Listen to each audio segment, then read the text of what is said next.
Now, phosphoenol pyruvate, that is PEP, is the primary carbon dioxide acceptor in option A, C4 plants.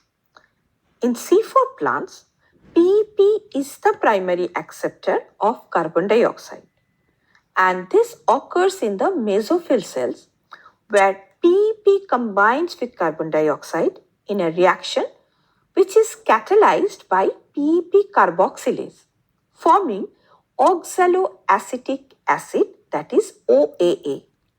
And this mechanism is efficient, and it also minimizes photorespiration. Hence, it is the correct option.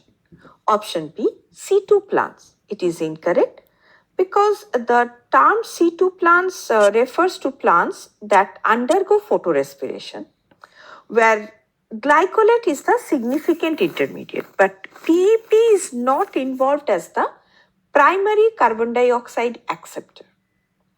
Option C, C3 and C4 plants.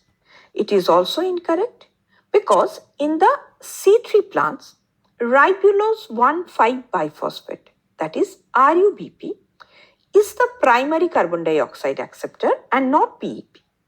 But it is true for C4 plants. Option D, C3 plants. It is also incorrect because, as already stated, RUBP is the primary carbon dioxide acceptor in the Kelvin cycle.